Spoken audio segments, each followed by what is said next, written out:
श्री कृष्ण कहते हैं, जो बीत गया वह सपना है और जो आने वाला है वह कल्पना है। केवल वर्तमान ही सत्य है। जीवन में सच्चा सुख उसी को मिलता है जो वर्तमान में जीना सीख जाता है। मित्रों, क्या आपने कभी सोचा है कि जीवन में सच्चा सुख क्या होता है? क्या आपने कभी सोचा है कि मृत्यु से निडर होकर जीना कैसे संभव है? बचपन के दिन हमें इतने प्रिय क्यों लगते हैं? इसका सबसे बड़ा कारण यह है कि उस समय हमारे पास कोई चिंता नहीं होती। हम पूरी तरह आज़ाद होते हैं। ना कोई लालसा, ना कोई बोझ। जो भी काम करते हैं उसमें पूरी तरह खो जाते हैं। लेकिन जैसे जैसे हमारी उम्र बढ़ती है, हमारी इच्छाएं और कामनाएं भी बढ़ने लगती है। हम भविष्य की तैयारी में लगे रहते हैं या फिर अतीत के पलों में खोए रहते हैं और इसी उधेरे वन में वर्तमान का आनंद लेना भूल जाते हैं।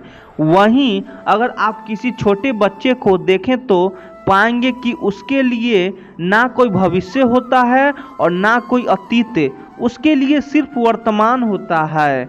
वह वर्तमान में पूरी तरह मग्न रहता है, हर पल का आनंद लेता है। श्री कृष्ण ने भी श्रीमद् भगवत गीता में अर्जुन को यही संदेश दिया था, कर्मण्य वाधिकारस्ते मां फलेषु कदाचन। अर्थात आपका अधिकार केवल कर्म पर है, फल की चिंता करना आपका काम नहीं है। आज के समय में भी हमारी परेशानियों का सबसे बड़ा कारण यही है कि हम अपने कर्म के बजाय उसके फल पर अधिक ध्यान देते हैं। हम में से अधिकांश लोग अपने पूरे जीवन को कामयाब होने, अपने परिवार, बच्चों और भविष्य की योजनाओं में बिता देते हैं। हम सोचते हैं कि पहले जीवन को व्यवस्थित कर लें, फिर सत्य की खोज करेंगे, फिर ध्यान करेंगे। लेकिन हम यह भूल जाते हैं कि कल कभी आता ही नहीं। जब एक योजना पूरी होती है तो हमारा मन नई योजनाएं बनाने लगता है। श्री कृष्ण कहते हैं कि जो व्यक्ति वर्तमान में जीता है वह सबसे सुखी होता है। उन्होंने अर्जुन को भी सिखाया कि चिंता और भय केवल उन लोगों को होती है जो भविष्य के परिणामों में उलझ जाते हैं। जिस प्रकार बच्चे वर्तमान में जीते हैं और हर पल का आनंद लेते हैं, हमें भी उसी भावना के साथ जीवन जीना चाहिए, पूरी श्रद्धा और समर्पण के साथ। अपने कर्तव्यों का पालन करते हुए जीवन का रहस्य यही है कि आप अपने कर्तव्यों को पूरी निष्ठा से निभाएं और फल की चिंता छोड़ दें। श्री कृष्ण का यह ज्ञान न केवल अर्जुन के लिए था बल्कि हर उस व्यक्ति के लिए है जो जीवन में शांति और सच्चा सुख पाना चाहता है। नमस्कार मित्रों, हमारे चैनल युवा इंस्पायर्ड में आपका हार्दिक स्वागत है। हम आपसे निवेदन करते हैं कि इस वीडियो को अंत तक जरूर देखें। यदि आपको हमारा यह प्रयास पसंद आए तो वीडियो को लाइक करें और नीचे कमेंट में जय श्री राधे कृष्ण लिखें। साथ ही हमारे चैनल को सब्सक्राइब करना ना भूलें और बेल आइकन दबाएं ताकि हमारे हर नए प्रेरणादायक वीडियो की सूचना सबसे पहले आपको मिले। तो चलिए मित्रों, बिना देरी के आगे बढ़ते हैं। दोस्तों, एक बार की बात है, एक नौजवान युवक एक संत महात्मा के पास आता है और उनसे कहता है, संत महात्मा, क्या आप मेरे एक सवाल का जवाब देंगे? महात्मा ने मुस्कुराते हुए कहा, पूछो, क्या पूछना है? इसके बाद उस युवक ने कहा, हे गुरुदेव, मेरी उम्र अभी बहुत ज़्यादा नहीं है, लेकिन मैं बहुत परेशान रहता हूँ, बहुत दुखी रहता हूँ। मैं आपसे यह जानना चाहता हूँ कि मेरे जीवन में अभी से इतनी दुखी है तो मेरी ज़िंदगी तो अभी बहुत बाकी है। क्या मेरे जीवन में दुख बढ़ते ही रहेंगे? इन दुखों से छुटकारा पाने का कोई रास्ता नहीं है? यह सुनकर महात्मा कहते हैं, कहाँ है तुम्हारे दुख? मुझे तो दिखाई नहीं दे रहे हैं। यह सुनकर वह युवक कहता है, महात्मा जी, यह दुख तो मेरे अंदर है, मेरे भीतर है, वह आपको कैसे दिखाई देंगे? यह सुनकर महात्मा उस युवक से पूछते हैं, क्या तुम्हें अपने दुख दिखाई देते हैं? वह युवक कहता है, हाँ गुरुदेव, मैं अपने दुखों को भली भांति देख रहा हूँ। तब महात्मा ने पूछा, देखो मूल क्या है? महात्मा और उस युवक में चर्चा चल ही रही होती है कि तभी एक शिष्य दौड़कर वहाँ पर आता है। वह शिष्य उन महात्मा के कान में कुछ कहता है। इसके बाद वह महात्मा उस युवक से कहते हैं, चलो आज मैं तुम्हें जीवन का सत्य दिखाने के लिए एक जगह पर लेकर चलता हूँ। वहाँ पर तुम्हें कुछ भी नहीं बोलना है, चुपचाप सारी बातें सुनते रहना है। इसके बाद तुम्हें अपने सारे प्रश्नों का उत्तर खुद ही मिल जाएंगे। यह कहकर वह युवक महात्मा के पीछे चलने लगता है। कुछ दूर चलने के बाद महात्मा एक घर में प्रवेश करते हैं। घर में प्रवेश करने के बाद वह युवक और वह महात्मा देखते हैं कि वहाँ पर बहुत सारे लोग खड़े हैं और बीच में चारपाई पर एक वृद्ध आदमी लेटा हुआ है। महात्मा को देखते ही सभी लोग ने उनके लिए रास्ता बनाया और महात्मा उस आदमी के पास वहीं उसके चारपाई पर जाकर बैठ जाते हैं। वह युवक भी पास में ही खड़ा रहता है। इसके बाद वृद्ध आदमी जो चारपाई पर लेटा हुआ था कहता है, हे मुनिवर, मैं नहीं जानता कि मेरे जीवन में कितनी सांसें और बची है। पता नहीं किस वक्त मुझे भगवान के घर से बुलावा आ जाए। मैं मरने से पहले अपने कुछ सवालों के जवाब आपसे जानना चाहता हूँ। मुझे पता है कि उन सवालों के जवाब आप ही मुझे दे सकते हैं, इसीलिए मैंने आपको यहाँ पर बुलाया है। इसके बाद उस वृद्ध आदमी ने कहना शुरू किया, हे मुनिवर, अपने आखिरी वक्त में मुझे अपने बचपन के दिन बहुत याद आ रहे हैं। मैं अपने बचपन के दिनों को याद करता हूँ और सोचता हूँ कि वह भी क्या दिन थे। ना कुछ पाने की फिक्र, ना कुछ खोने का गम। बचपन के उन दिनों को याद करके मेरी आंखों में आंसू आ जाते हैं। मुझे लगता है कि कितनी आज़ादी थी उस समय। मेरा मन कितना खुला हुआ था। मन में कुछ भी पाने की इच्छा नहीं थी। जिस भी खेल में लग जाते थे उसी खेल में पूरे दिन लगे रहते थे। लेकिन कुछ समय बाद जैसे जैसे मैं बड़ा होने लगा वैसे वैसे लोग मुझे ज़िंदगी की दौड़ में आगे निकालने के लिए कहने लगे। मेरे पिता अक्सर मुझसे कहा करते थे कि तुम पढ़ाई में अपने भाई जैसे क्यों नहीं हो, तुम दूसरे लोगों से पीछे क्यों रहते हो, आखिर आगे चलकर क्या करोगे। यह सब सुनकर मेरा मन बहुत बेचैन रहने लगा। मुझे बहुत ताने मारते थे क्योंकि ना तो मैं खेल में अच्छा था और ना ही पढ़ाई में अच्छा था। सब लोग मुझे किसी और की तरह बनने के लिए कहते थे और उन तानों से तंग आकर मैंने जीवन में कुछ हासिल करने का निश्चय किया।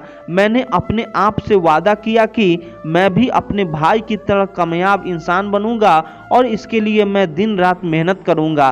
फिर मैं रात दिन मेहनत करने में लग गया। शुरुआत में बहुत मुश्किलें थी, बहुत निराशा हाथ लगी, मैं असफल भी हुआ, लेकिन मैंने हार नहीं मानी और फिर एक दिन मैंने खुद अपना व्यापार खड़ा कर लिया। उसके बाद मुझे कुछ पाने का एहसास हुआ। मुझे बहुत खुशी हुई क्योंकि जो लोग कल मुझे ताने देते थे वही लोग अब मेरे आगे पीछे घूमने लगे थे। कुछ वक्त बाद एक रईस बेटी के साथ मेरी शादी हो गई और उसके बाद मुझे लग रहा था जैसे मेरा जीवन स्वर्ग बन गया हो। कुछ साल बाद मुझे 2 बेटे प्राप्त हुए। दोनों बहुत ही सुंदर और हर्षित थे। अब मेरा मन मेरे बच्चों के लिए कुछ करने की उत्सुक हो गया। मैं और भी ज़्यादा धन कमाने में लग गया और जल्द ही मैं अपने नगर का सबसे बड़ा व्यापारी बन गया। सब कुछ अच्छा चल रहा था, लेकिन अनहोनी को कौन टाल सकता है। एक दिन अचानक मेरी पत्नी का देहांत हो गया। वह मुझे छोड़कर चली गई। इससे मुझे बहुत गहरा सदमा पहुंचा। मैं कई दिनों तक अपने घरों से बाहर नहीं निकला। मेरे बेटे मुझे हिम्मत देते कि पिताजी माताजी तो नहीं रही और जो हो चुका है वो वापस नहीं आ सकता, लेकिन हम दोनों भाई आपका हमेशा साथ देंगे, आपकी हमेशा सेवा करेंगे। आपको किसी बात की कोई चिंता करने की आवश्यकता नहीं है। और धीरे धीरे मैंने भी अपने मन को समझा लिया कि अब तो मुझे अपने प्रिय पत्नी के बिना ही जीना पड़ेगा। वह इस दुनिया को अलविदा कह चुकी थी, इसीलिए मैंने अपना मन अपने बेटों के साथ छोड़ लिया। उनकी खुशी में ही मुझे खुशी होती थी, उनके दुखी में ही मुझे दुखी होता था। इसके बाद मैंने कहा महात्मा जीवन चक्र में अक्सर मुझे महसूस होता था कि आखिर जीवन क्या है, जीवन को उसकी गहराइयाँ में कैसे जाना चाहिए, यह कैसे जाना जाए कि मैं कौन हूँ और मैं इस दुनिया में क्या करने के लिए आया हूँ। ऐसे तमाम सवाल मेरे मन में उठते रहते थे और मुझे आपके बारे में भी पता चला कि मुनिवर ऐसी धन्यवाद की प्रणालियाँ बताते हैं जिससे जीवन का मतलब समझा जा सकता है। लेकिन मैं हमेशा सोचता रहता कि मैं पहले अपने जीवन से दुखों को दूर कर देता हूँ, उसके बाद ध्यान में अपना पूरा मन लगाऊंगा। और यही सोच कर मैं कभी ध्यान नहीं कर पाता था। धीरे धीरे वक्त भी हाथ से निकल चुका था इसी तरह, और आखिर में उम्र ढलने के बाद मैं बीमार पड़ गया। वैसे मेरे जीवन में कोई कमी नहीं रही, मेरे बेटों ने मेरा अच्छा साथ दिया, मैंने जीवन में बहुत कुछ हासिल भी किया। लेकिन अब जब मैं अपने जीवन में अगर पीछे मुड़कर देखता हूँ तो मुझे एहसास होता है मेरे बचपन के दिन ही सबसे प्यारे दिन थे।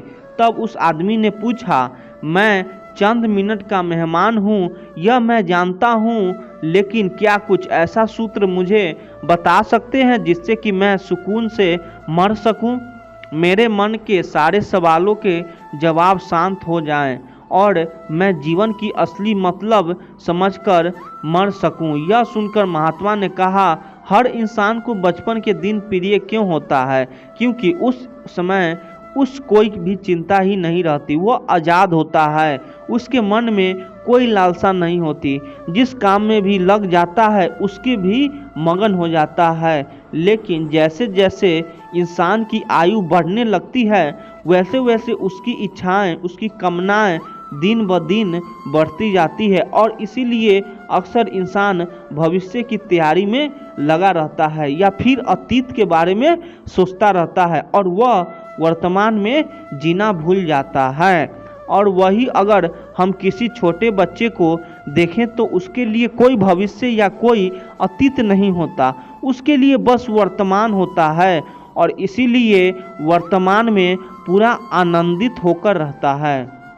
तुमने अपना पूरा जीवन अपनी कामयाबी, अपने बेटों, अपनी पत्नी और अपने भविष्य की योजनाओं में ही बिता दिया और तुम हमेशा यही सोचते रहे कि पहले मैं अपने जीवन को व्यवस्थित कर लेता हूँ और उसके बाद सत्य की खोज करूँगा, उसके बाद ध्यान करूँगा। लेकिन हम यह भूल जाते हैं कि कल कभी नहीं आता, भविष्य की योजना कभी पूरी नहीं होती।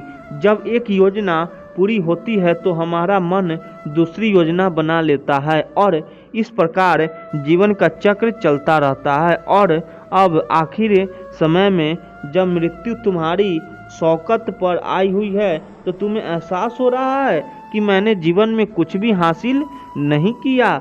अब तुम्हें लग रहा है कि जो भी तुमने किया उसमें तुम एक सुई भी अपने साथ नहीं ले जा सकते। अगर यही बात तुम उस वक्त समझ लेते, मृत्यु कभी निश्चित होकर नहीं आती, वह तो कभी भी आ सकती है। अगर यह बात उस व्यक्त तुम समझ लेते तो तुम उसी वक्त ध्यान और सत्य की खोज में लग जाते।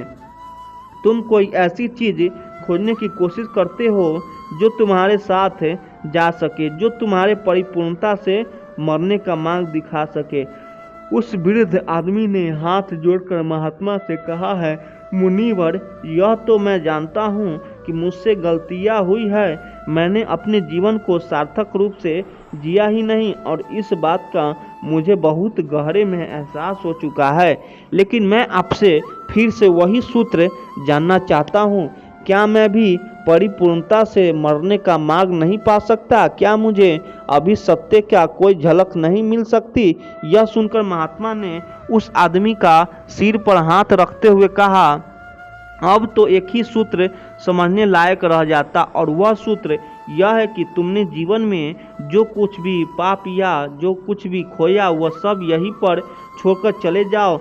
उसे अपने मन के साथ छोड़कर मत ले जाओ। अपने मन में यह भाव पैदा करो कि तुमने अपने जीवन से बहुत कुछ सीख लिया और वास्तव में तुमने अपने जीवन में बहुत प्रगति की है, क्योंकि तुमने यह जान लिया है कि जीवन में कुछ भी सार्थक नहीं है और यह जानना भी बहुत बड़ी उपलब्धि होती है। लोग जीवन भर जीते जीते मर जाते हैं, लेकिन उन्हें जीवन की निरर्थकता का कोई पता नहीं चलता। इसीलिए अभी अपने मन से सारे सवाल गिरा दो और यह भाव पैदा करो कि जीवन में जो कुछ जानने जैसा था वह मैंने जान लिया है और अब जीवन में कुछ भी जानने जैसा नहीं बचा है। जब तुम इस भाव से बोध भर जाओगे तो तुम बिल्कुल खाली होकर मृत्यु को प्राप्त हो जाओगे और वास्तविकता में यही मरने की कला होती है। हमने जीवन में जो कुछ भी पाया है, जो कुछ भी खोया है, वह इसी दुनिया का था और वह यहीं पर रह जाएगा। हमारे साथ कुछ भी नहीं जाएगा। हम खाली हाथ आए थे, बिल्कुल खाली हाथ जाएंगे। और जो लोग अपने मन से बिल्कुल खाली होकर जाते हैं, वास्तव में उनके अंदर ज्ञान का दीप जल जाता है और वह आगे चलकर दूसरे जन्मों में उस निर्वाण को स्थिति को प्राप्त कर सकते हैं। लेकिन उससे पहले तुम्हें इस जीवन की निरर्थकता को समझना होगा। यहाँ पर कुछ भी पाना या कुछ भी खोना कोई मायने नहीं रखता। इसके बाद बहुत देर तक मैंने कोई सवाल नहीं पूछा और वह मुस्कुराते हुए मृत्यु को प्राप्त हो गया। इसके बाद महात्मा ने उस नौजवान युवक से पूछा, क्या तुम्हें अपने सवालों के जवाब मिले और मिले तो तुम्हें क्या जवाब मिले, सभी को बताओ। उस युवक ने कहा, हे महात्मा, मुझे अपने सवालों के जवाब मिल गए हैं। वृद्ध आदमी के जीवन चक्र से मैं समझ गया हूँ कि जीवन में कुछ भी पाने जैसा नहीं होता। सुख हो या दुख हो, सब कुछ यहीं पीछे रह जाता है और अगर हम इसी चक्कर में फंसे रहेंगे तो हम सत्य को कभी नहीं जान पाएंगे। इसीलिए जीवन में सुख और दुख तो चलते ही रहेंगे, इसके साथ साथ चलते हुए ही हम सत्य की खोज करनी पड़ेगी। श्री कृष्ण कहते हैं, जीवन केवल वर्तमान में है, जो बीत गया वह स्मृति है और जो आने वाला है वह कल्पना। मनुष्य का सच्चा जीवन वही है जो इस क्षण में जीता है। उन्होंने कहा, योगस्थ कुरु कर्माना, समता और स्थिरता के साथ अपने कर्तव्यों का पालन करो। वर्तमान में जीते हुए ही मनुष्य सच्ची शांति और आनंद प्राप्त कर सकता है। जैसे नदी का जल निरंतर कहता है और अपानी यात्रा में हर मोड़ का आनंद लेता है, वैसे ही मनुष्य को भी बिना परिणामों की चिंता किए अपने कर्म में लीन रहना चाहिए। जन्म और मृत्यु तो जीवन का हिस्सा है, लेकिन जीवन का वास्तविक अर्थ वह अनुभव है जो आप इस पल में प्राप्त करते हैं। श्री कृष्ण हमें सिखाते हैं कि हर क्षण में ईश्वर का अनुभव करो, हर कर्म में उनका स्मरण करो और हर सांस में उनका आभार मानो। यही सच्चा जीवन है। श्री कृष्ण कहते हैं, तुम्हारे समय चाहे कितना भी बुरा क्यों न हो, यकीन रखना ईश्वर ने कुछ अच्छा ही सोचा होगा। समझदार इंसान वह नहीं जो ईंट का जवाब पत्थर से दे, बल्कि वह है जो स्थिति को समझकर सही कदम उठाए। जिंदगी की सुंदरता इस बात में नहीं है कि आप खुद कितना खुश रहते हैं, बल्कि इस बात में है कि कितने लोग आपके वजह से खुश रहते हैं। अपने अच्छाई पर इतना भरोसा रखो कि जो भी तुम्हें खोएगा यकीनन रोएगा। व्यक्ति का व्यवहार देखना हो तो उसे सम्मान दो, अगर आदत देखनी हो तो स्वतंत्र कर दो, अगर उसकी नियत देखनी हो तो उसे कर्ज दो और अगर गुण देखना हो तो उसके साथ कुछ समय बिताओ। तेरी मर्जी से हर बार ढल जाओ, यही मुमकिन नहीं है। मेरा भी अपना वजूद है, मैं कोई आईना नहीं है। अकेले रहने पर आप इतने दुखी नहीं होंगे कि जितना आप गलत इंसान के साथ रहने पर होंगे। बहुत ही सस्ती चीज़ है, दर्द हर कोई मुफ्त में दे देता है। शांत रह, तेरा वक्त भी आएगा। शांत रहकर लक्ष्य पर ध्यान दे, तू एक दिन जरूर मुस्कुराएगा। ऊपर वाले का धन्यवाद है उस बात के लिए कि उसने मुझे तकलीफ सहने वाले में रखा है, देने वालों में नहीं। अपने हक के लिए बेशर्म बनना पड़े तो बनो, क्योंकि शर्मीले लोगों का फ़ायदा उठाने वाले को यहाँ जरा भी शर्म नहीं आती।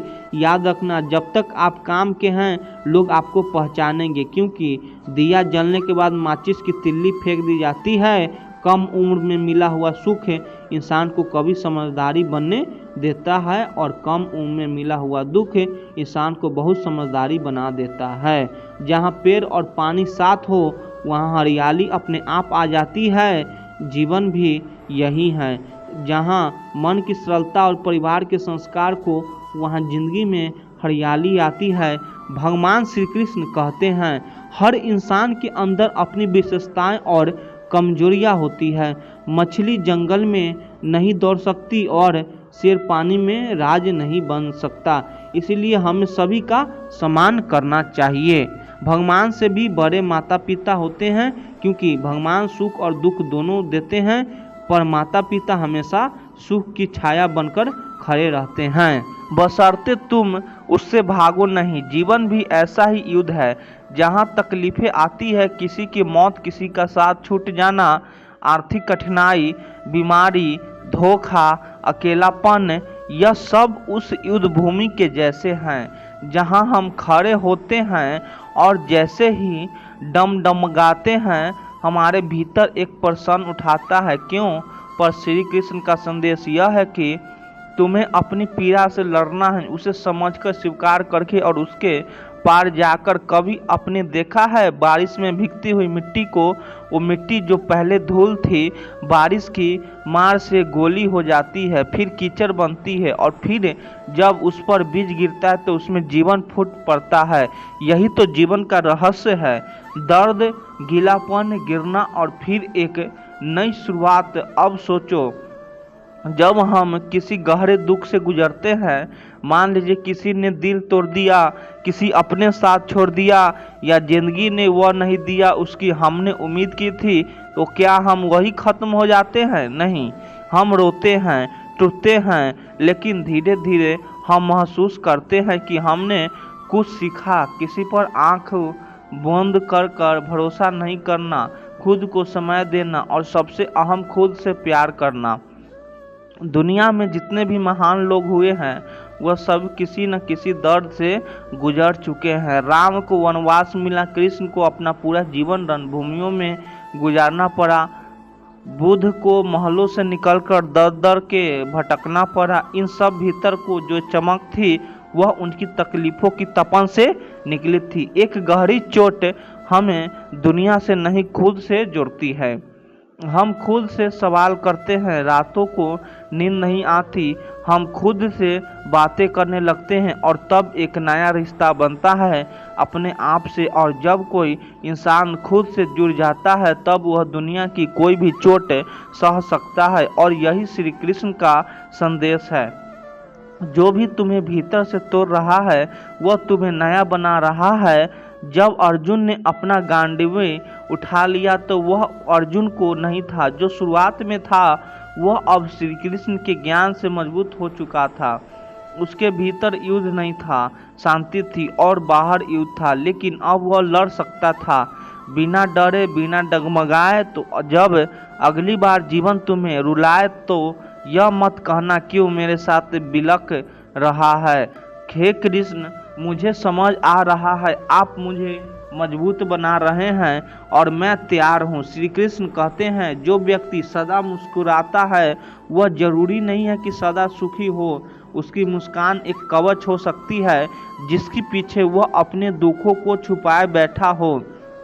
अंततः किसी की मुस्कान को देखकर यह मत समझो कि वह भीतर से भी वैसा ही। अब चलिए इस गहरे वाक्य को समझते हैं। हर इंसान की मुस्कान के पीछे एक अधूरी कहानी होती है। जैसे कुरुक्षेत्र में अर्जुन खड़ा था, बाहर से वह एक युद्ध था, महाभारत का सबसे बड़ा धनु धीरी थी, विजय निडर, लेकिन जब अपने ही लोगों को सामने खड़ा देखा तो भीतर से वह टूट गया। जो अर्जुन सदैव विजय रहा था आज श्री कृष्ण के सामने कह रहा था कि माधव मेरे धनुष गिर रहा है, मेरा शरीर कांप रहा है और मैं यह युद्ध नहीं करना चाहता। यह तो होता है जीवन में, बाहर से जो मजबूत दिखते हैं भीतर से वह सबसे ज़्यादा टूटे हुए होते हैं।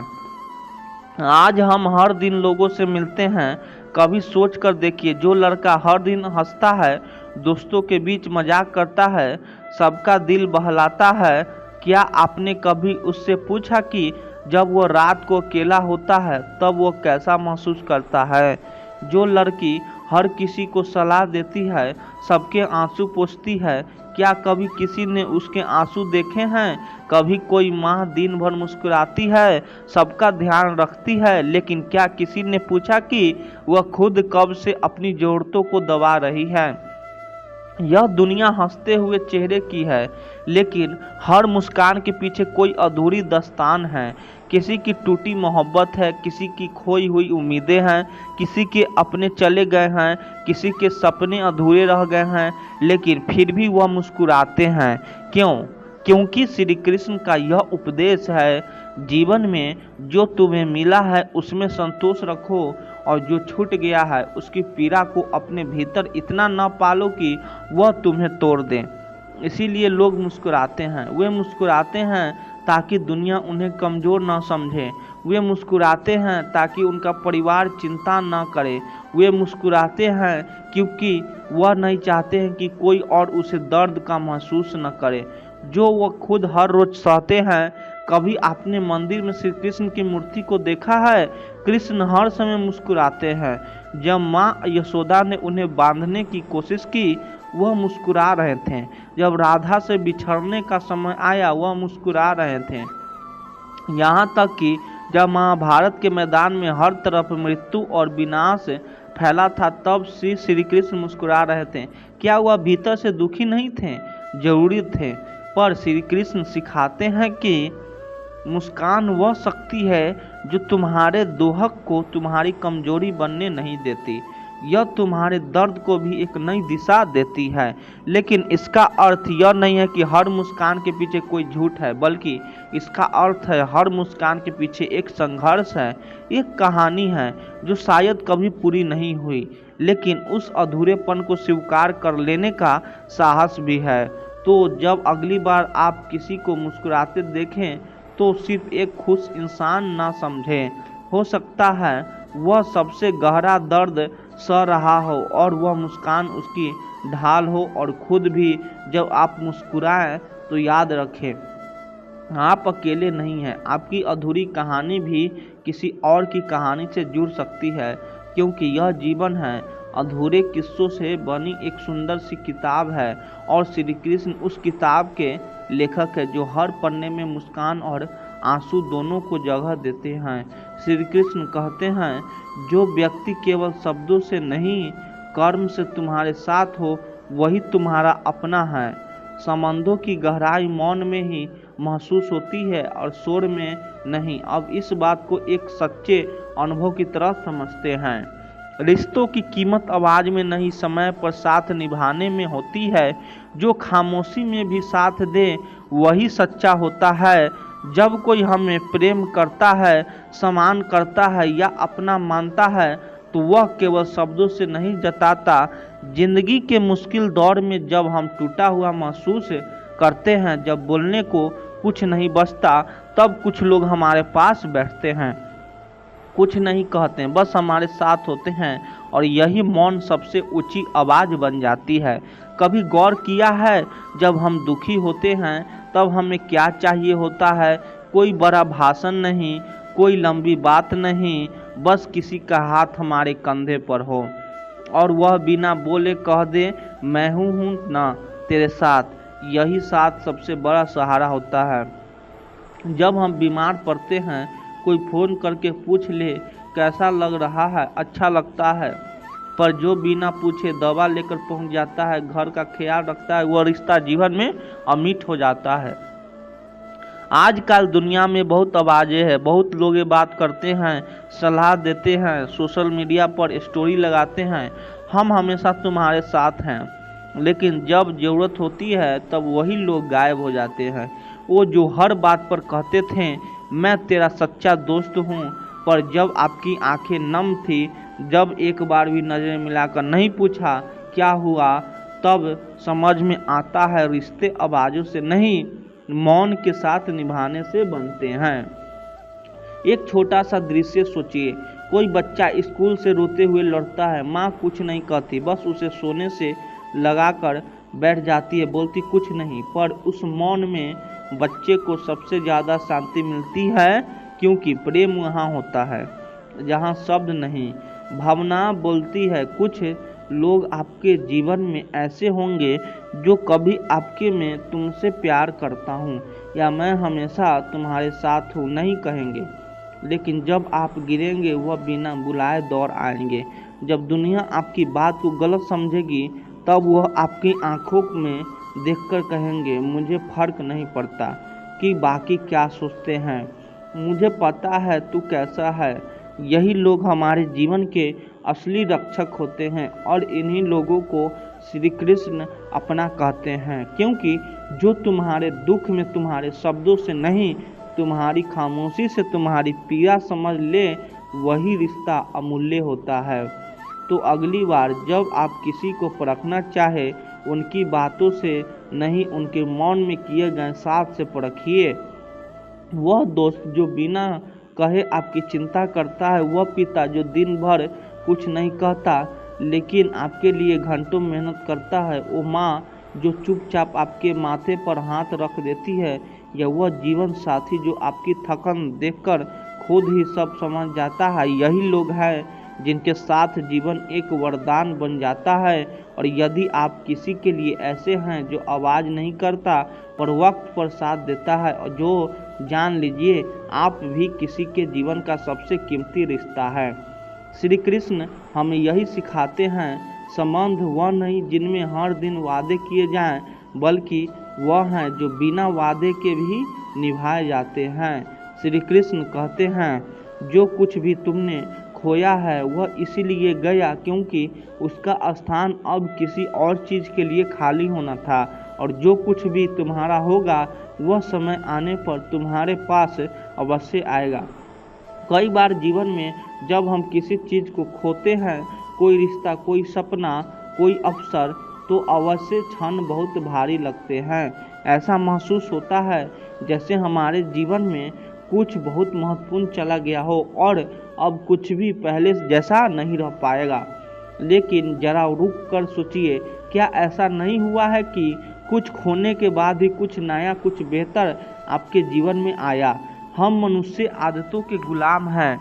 जो हमारे पास होता है हम उसे अपनी पहचान का हिस्सा बना लेते हैं, फिर चाहे वह एक रिश्ता हो, कोई नौकरी हो या कोई सपना, हम उससे चिपक जाते हैं और जब वह छूटता है तो हमें लगता है जैसे जीवन ही बिखर गया हो। लेकिन सच्चाई यह है कि जब तक कोई पुरानी चीज़ हमारे जीवन से जाती नहीं तब तक नई चीज़ के लिए जगह नहीं बनती। जैसे किसी बगीचे में अगर कोई पुराना मुरझाया हुआ पौधा जगह घर बैठे तो वहाँ एक नया ताज़ा पौधा कैसे लगेगा? जमीन को खाली करना पड़ेगा, पुराने को विदा करना होगा, तभी नया जीवन अंकुरित हो पाएगा। उसी तरह कभी हम किसी से बहुत प्यार करते हैं लेकिन वह साथ नहीं निभा पाता, बहुत दुख होता है। पर फिर जब कोई ऐसा व्यक्ति आता है जो आपको आपके हर दर्द के साथ स्वीकार करता है, तब समझ में आता है कि जो चल गया वह जरूरी था, ताकि आप उस इंसान से मिल सकें जो सच में आपके साथ चल सके। आपने कभी गौर किया है कि जब कोई बच्चा खिलौना टूट जाने पर बहुत रोता है तो माता पिता थोड़ी देर बाद एक और अच्छा खिलौना लाते हैं, पर अगर बच्चा उस टूटे हुए खिलौने की हो पकड़ बैठ रहता है तो नया खिलौना कभी उसकी खुशी नहीं बन पाता। हम भी कई बार वैसा ही करते हैं, जीवन से जो चला गया उसे कस कर पकड़े रहते हैं, उसे छोड़ते नहीं, और इस चिपके रहने की आदत की वजह से हम उस जगह को खाली नहीं कर पाते जहां नियति ने हमारे लिए कुछ और सुंदर, कुछ और सच्चा रखा होता है। हर खोई चीज़ अपने पीछे खालीपन छोड़ जाती है और वह खालीपन कुछ समय के लिए कष्टदायक होता है, पर वह खालीपन ही जीवन को फिर से भरने का निमंत्रण होता है। वह शून्य ही सबसे बड़ी शुरुआत होती है। यह बात प्रेम में भी लागू होती है, करियर में भी, जीवन की हर दिशा में। कभी आपने अपने जीवन में कुछ ऐसा खोया है जो आपको बहुत प्रिय था, लेकिन बाद में महसूस हुआ कि उसके जाने के बाद ही आपको खुद को पहचानने का अवसर मिला है। यही जीवन का क्रम है। विनाश के बाद ही सृजन होता है, पतझड़ आता है ताकि नई पत्तियां उग सके, अंधेरी रात आती है ताकि सुबह का सूरज अपना प्रकाश फैला सके, और टूटे हुए ख्याल इसीलिए बिखरते हैं ताकि आप इन्हें नई तरह से गढ़ सके। इसीलिए जब भी कुछ खो जाए, कोई रिश्ता, कोई सपना, कोई इंसान, कोई पहचान, तो रोइए मत, रुकिए मत, पूछिए खुद से, क्या इस खाली जगह में अब कोई नई शुरुआत जन्म ले रही है? क्योंकि जीवन कभी आपको खाली नहीं छोड़ता, वह जो लेता है बदले में कुछ और देता है। शर्तें बस इतनी है कि आप पुराना जाने देने की हिम्मत रखते हैं। यही हिम्मत आपको उस दरवाजे तक ले जाएगी जहां नई शुरुआत आपका इंतजार कर रहा होती है।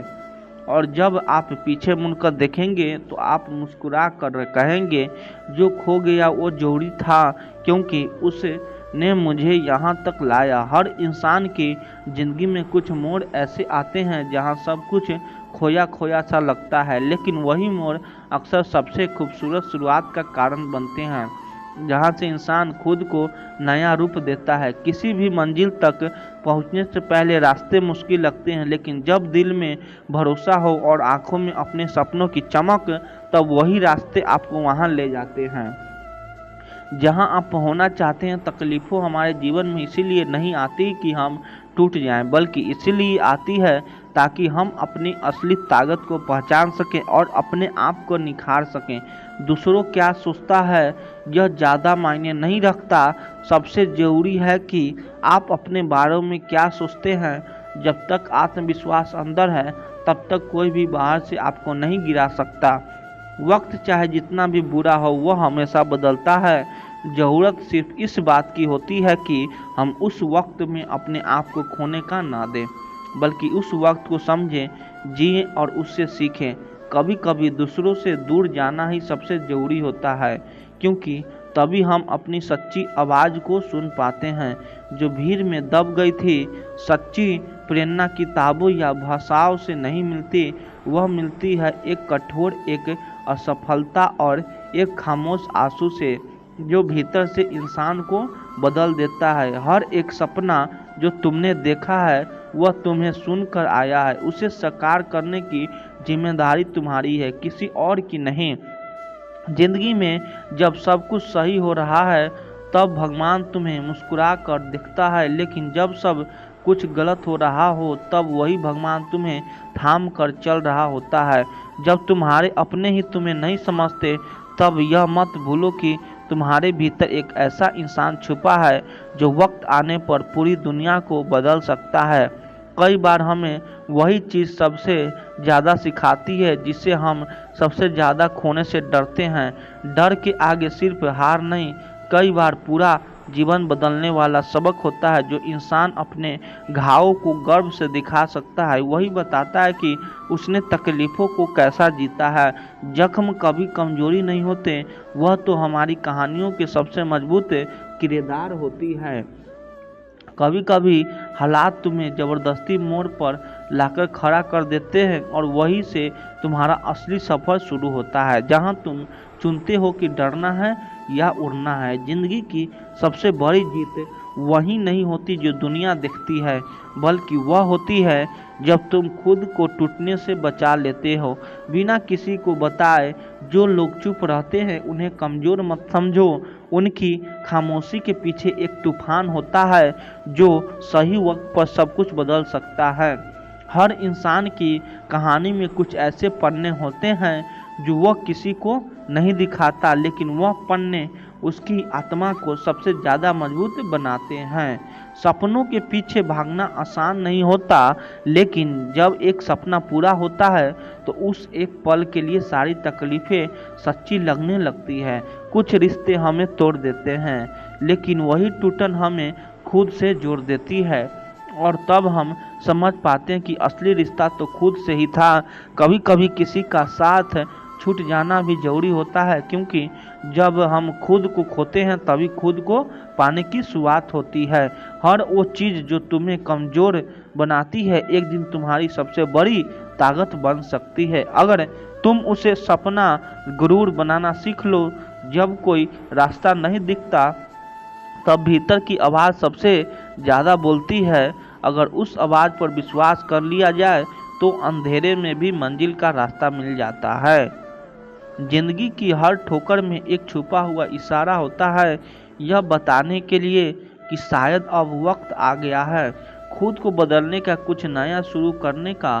कभी किसी को मत बताओ कि तुम तकलीफ़ों में हो, बस मुस्कुरा कर चलो, क्योंकि यही वो हिम्मत है जो तुम्हें दूसरों से अलग पहचान देती है। वो लोग जो तुम्हारे सपनों का मजाक उड़ाते हैं, असल में तुम्हारी उड़ान से डरते हैं, इसीलिए उन्हें जवाब देने के लिए उड़ो, बोलने के लिए नहीं। कोई भी रात इतनी लंबी नहीं होती कि सुबह न आए, और कोई भी दुख इतना गहरा नहीं होता कि उसमें से नई रोशनी ना फूटे।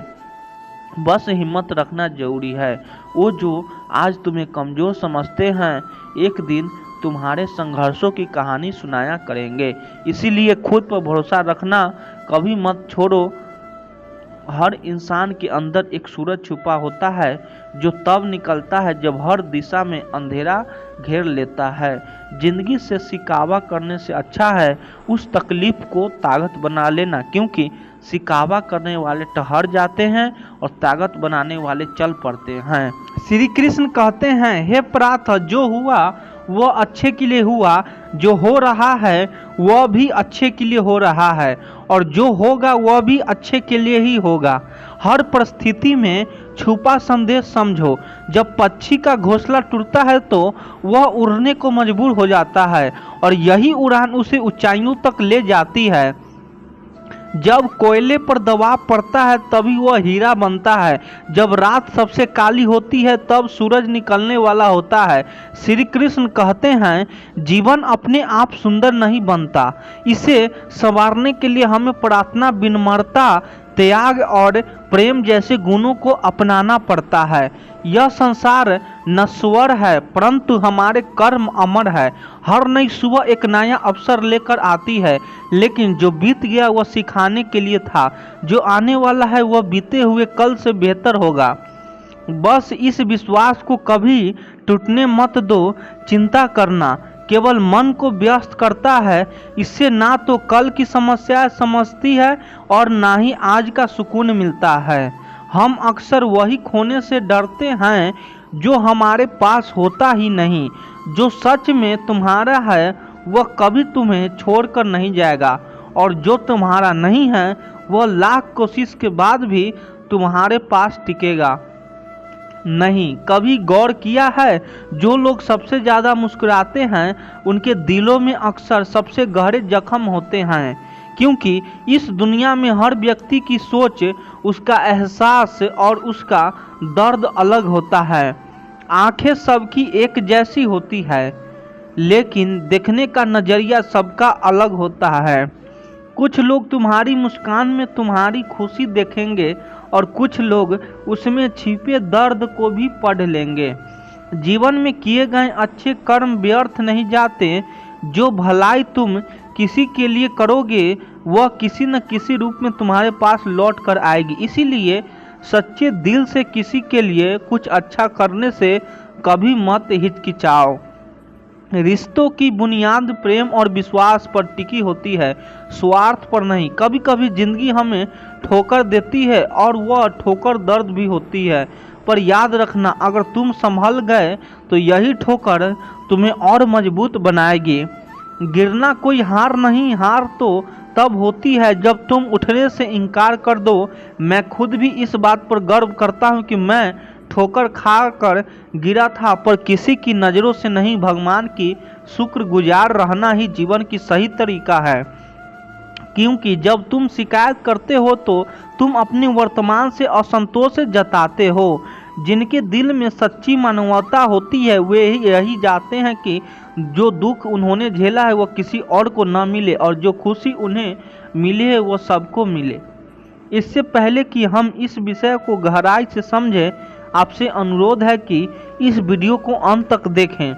यदि आपको हमारा यह प्रयास पसंद आए तो वीडियो को लाइक करें और नीचे कमेंट में जय श्री राधे कृष्ण अवश्य लिखें। साथ ही अगर आप हमारे चैनल को अभी तक सब्सक्राइब नहीं किए हैं तो अभी सब्सक्राइब करें और बेल आइकन को ज़रूर दबाएं, ताकि हमारी हर नई प्रेरणादायक वीडियो सबसे पहले आप तक पहुँचे। जिंदगी में एक उसूल बना लो, किसी को हराने की बजाय हर किसी को जीतने का हौसला दो। प्यार का मतलब सिर्फ किसी रिश्ते में बांधना नहीं है, बल्कि किसी ऐसे इंसान की परवाह करना है जो तुम्हारी सच्ची फिक्र करता हो। या पहले लोग भावुक थे इसीलिए रिश्ते निभाते थे, फिर लोग व्यवहारिक हो गए तो उन्होंने रिश्तों में फायदा देखना शुरू कर दिया, और अब लोग पेशेवर हो गए हैं। अगर फायदा हो तभी रिश्ते निभाए जाते हैं, पर सच्चाई यह है कि इंसान का असली परिचय उसके चेहरे से नहीं बल्कि उसकी वाणी, विचार और कर्मों से ही होती है। जीवन एक अनजान किताब की तरह है जहां अगले पन्ने पर क्या लिखा है कोई नहीं जानता, लेकिन बहुत कम लोग ऐसे होते हैं जो किसी के मन और मौन को समझ पाते हैं। इसीलिए जीवन को एक अवसर की तरह देखो, शिकायतों की गठरी बनाकर मत जियो, क्योंकि जो आज है वह तुम्हारे पास सबसे बड़ा खजाना है। अगर आपकी नीयत साफ है और उद्देश्य सही है तो यकीन मानिए भगवान किसी न किसी रूप में आपकी मदद जरूर करेगा। जब ईश्वर कुछ वापस लेता है तो इसे सजा मत समझो, बल्कि यह मानो कि वह तुम्हारे हाथों को खाली कर रहा है ताकि कुछ और बेहतर उसमें आ सके।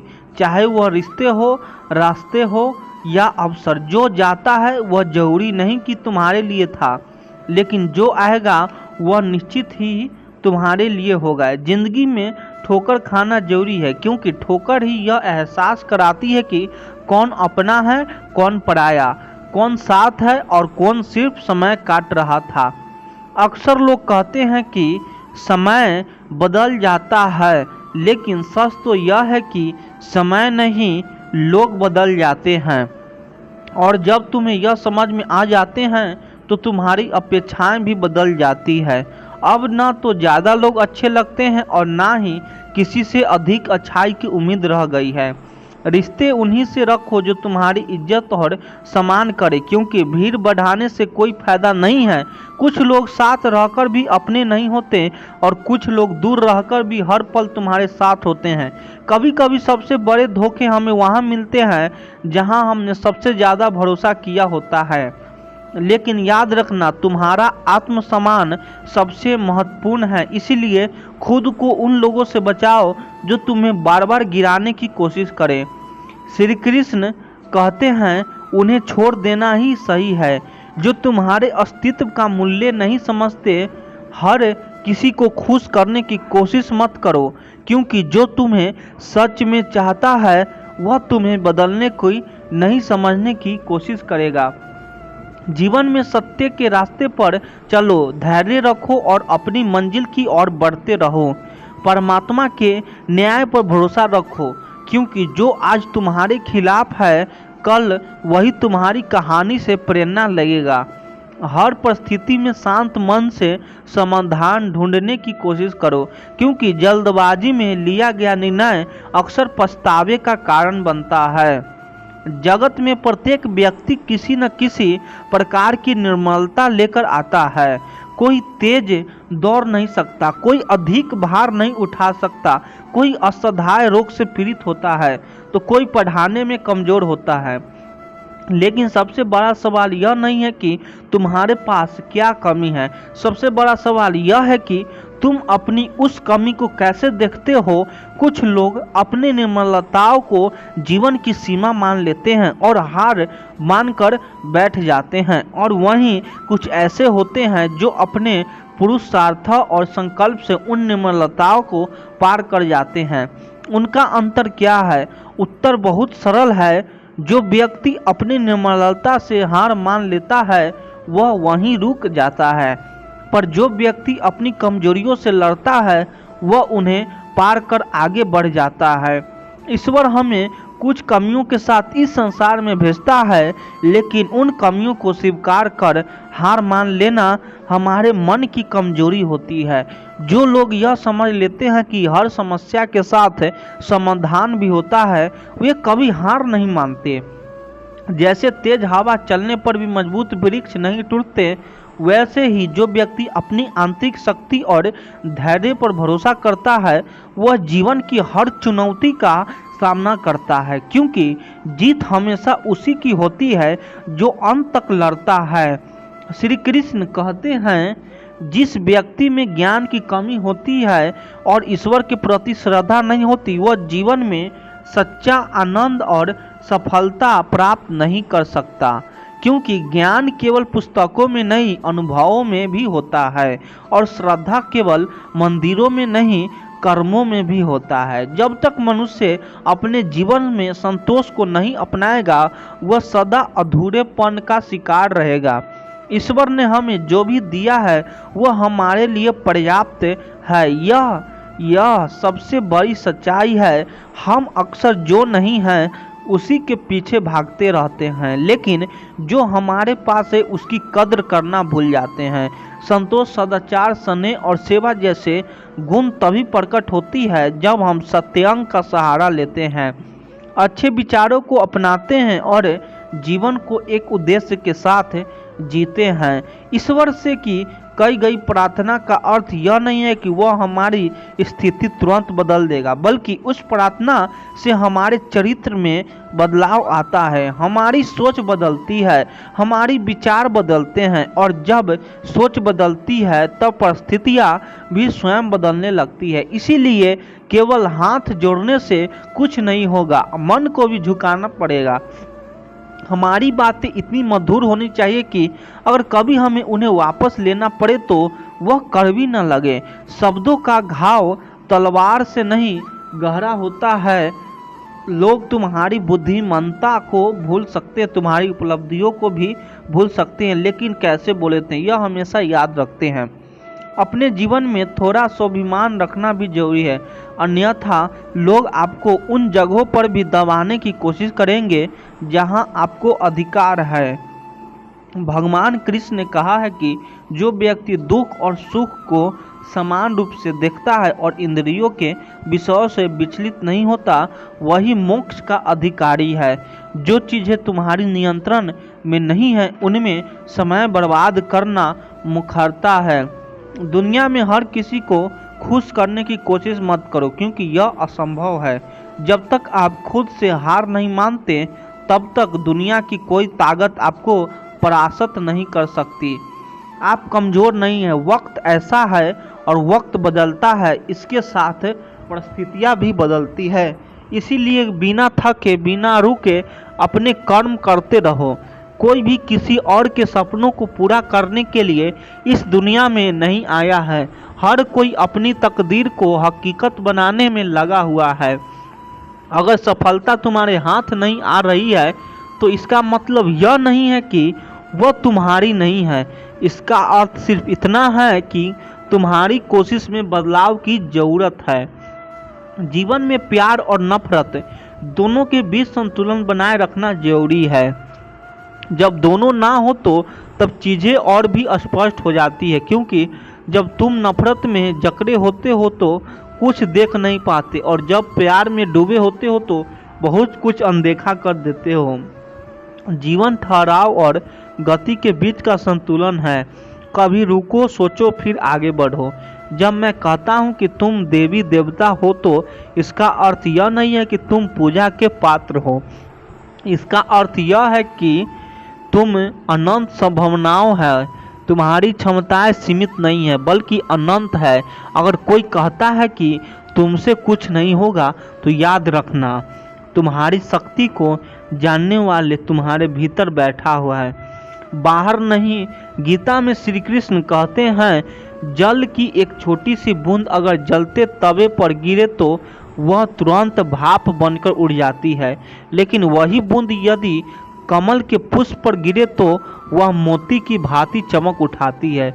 यह वही बूंद है जो अगर किसी मित्र व्यक्ति के मुख में गिरे तो गंगा जल बनकर उसे मोक्ष प्रदान कर देती है, परंतु यदि वही बूंद किसी सप्र के मुख में गिरे तो वह विषय में बदल जाती है। हर परिस्थिति में वह बूंद केवल जल की बूंद ही होती है, लेकिन उसका परिणाम बदलता है। केवल उसके संग के कारण संगति में वह परिवर्तन की शक्ति होती है जो हमारी पूरी दिशा बदल सकती है। यदि एक जल की बूंद का भविष्य उसकी संगति तय कर सकती है तो मनुष्य क्यों नहीं। अच्छी संगति ऊंचाइयों तक ले जाती है और बुरी संगति अधोगति की ओर धकेले देती है। अगर आपके बुरे लोगों के साथ रहेंगे तो या तो उनके शिकार बन जाएंगे या खुद उन्हीं जैसे बन जाएंगे। इसीलिए जीवन में यह सुनिश्चित करना अत्यंत महत्वपूर्ण है कि आप किन लोगों के साथ समय बिता रहे हैं, क्योंकि संगति ही आपकी सोच, आपके कार्य और अंततः आपके जीवन की दिशा तय करती है। कभी सोचा है क्यों कुछ लोग बड़े होते हैं और कुछ लोग गिर जाते हैं? क्यों गिर जाते हैं? कुछ लोग कठिनाइयों के बावजूद सफलता प्राप्त कर लेते हैं और कुछ लोग छोटी छोटी समस्याओं से हार मान लेते हैं। यह सब उनकी सोच और संगति पर निर्भर करता है। किसी महान व्यक्ति के साथ एक दिन बिताना वर्ष की किताबें पढ़ने से अधिक मूल्यवान हो सकता है। दुख ने एक बार सुख से कहा, तुम्हारा नाम तो हर इंसान की जुबान पर है, सब तुम्हें पाना चाहते हैं। सुख मुस्कुराया और बोला, भाग्यशाली तो तुम हो, क्योंकि लोग तुम्हारे आने पर अपनों को याद करते हैं, जबकि मेरे आने पर वे अपनों को भूल जाते हैं। सुख भले ही सभी को प्रिय होता है, लेकिन दुख को भी अपनी जगह होती है। दुख हमें जीवन की असली मूल्य समझाता है। यह हमें दिखाता है कि कौन हमारे साथ है और कौन नहीं। जीवन में दुख दो तरह से आता है। पहला, तब जब हमारी कोई इच्छा अधूरी रह जाती है, और दूसरा तब जब हमारी सारी इच्छाएं पूरी हो जाती है। कई बार जब हम सब कुछ पा लेते हैं तब भी हमें संतोष नहीं होता। असल में दुख हमारे जीवन का एक ऐसा हिस्सा है जो हमें मजबूत बनाता है। जब भी जीवन में कठिनाई आती है, यह केवल हमें कष्ट देने नहीं आती, बल्कि हमें सिखाने और समझने का मौका देती है। अगर थोड़ी कठिनाई सहने से बड़ा सुख मिल सकता है तो समझदार व्यक्ति वही करेगा। वह छोटे दुख का स्वीकार करेगा और बड़े सुख की ओर बढ़ेगा। याद रखो, अंधेरा में सिर्फ इस बात का संकेत देता है कि उजाला पास है। दुख केवल यह बताने आता है कि सुख तुम्हारी राह देख रहा है। कठिनाइयाँ इसीलिए आती है ताकि जब तुम जीतो तो वह जीत और भी मीठे लगे। जीवन में एक रेलगाड़ी की तरह है, जब तक चलती है लोग आते हैं जाते हैं, कोई नया चढ़ता है, कोई पुराना उतरता है।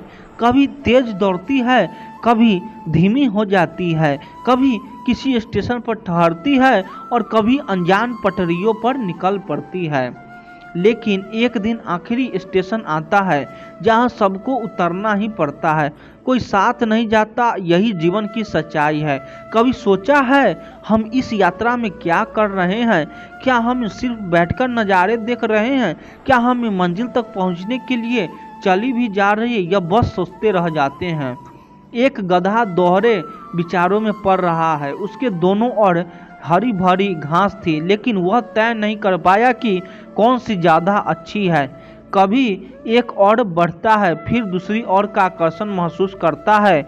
इसी उधेरे बुन में उसकी पूरी उम्र निकल गई और अंततः वह भूखा ही मर गया। 99% लोग इसी गधे की तरह होते हैं, सिर्फ सोचते रह जाते हैं लेकिन कदम नहीं उठाते। अगर आप यह तय नहीं करेंगे कि आपको किस दिशा में जाना है तो आप भी इसी भ्रम में अपनी पूरी जिंदगी बर्बाद कर देंगे। अपने आप से ईमानदारी से पूछिए, क्या आप बस सोचने वाले में से हैं या करने वालों में से? कान्हा कहते हैं, हमारे जीवन में उस रेत घड़ी की तरह है जिसमें जो रेत नीचे गिर चुकी है वह अतीत बन चुकी है, जो ऊपर है वह भविष्य है, लेकिन सबसे महत्वपूर्ण वह संकीर्ण मार्ग है जहाँ से रेत गिर रही है। यही हमारा वर्तमान है। अक्सर हम बीते समय का शोक मनाते हैं या आने वाले कल की चिंता में डूबे रहते हैं, लेकिन क्या हमने कभी सोचा है कि हमारे हाथ में जो यह एक पल है उसे हम किस तरह जी रहे हैं? क्या हम इसे आनंद और प्रेम से भरा रहा है? क्या हम इसे निराशा और दुख में गंवा रहे हैं? जो लोग कहते हैं अभी नहीं बाद में करूँगा, वे भूल जाते हैं कि बाद में भी अभी आएगा। लेकिन जब तक हम जागेंगे तब तक बहुत देर हो चुकी होगी। हम हमेशा सोचते हैं कि जब सब कुछ ठीक हो जाएगा तब हम खुश होंगे। जब पैसा आएगा, जब समय मिलेगा, जब हालात सही होंगे, जब कोई हमें समझेगा, तब हम आनंद लेंगे। लेकिन सच तो यह है कि खुश रहने के लिए किसी सही समय की प्रतीक्षा करने की जरूरत नहीं है। खुशी को किसी मंजिल की तरह देखने के बजाय उसे यात्रा का हिस्सा बनाइए। मुस्कुराइए क्योंकि जीवन एक सुंदर अनुभव है। प्रयास कीजिए क्योंकि असली हार प्रयास न करने में है। लोग प्यार के लिए बने हैं और चीज़ें इस्तेमाल के लिए, लेकिन परेशानी तब शुरू होती है जब हम चीज़ों से प्यार करने लगते हैं और लोग को इस्तेमाल करने लगते हैं। इसी उलटफेर में हमें खो बैठते हैं वे रिश्ते जिन्हें हमने दिल से चाहा था। मंजिल अक्सर मिल ही जाती है, लेकिन वे लोग नहीं मिलते जिनके बिना हम जिंदगी की कल्पना तक नहीं कर पाते थे। कचरे के डिब्बे में पड़ी रोटियां हमें यह सिखाती है कि जब इंसान का पेट भर जाता है तो वह अपनी असली औकात दिखाने लगता है। जिनकी वफादारी पर हमें नाज था वही लोग वक्र के साथ बदल जाते हैं। अच्छाई के पीछे बहुत कम लोग जाते हैं, जबकि बुराई के पीछे दौड़ने वाले की कोई कमी नहीं होती है। अच्छे वीडियो लगे तो चैनल को सब्सक्राइब कर दीजिए। आप लोग सपोर्ट करिए। धन्यवाद।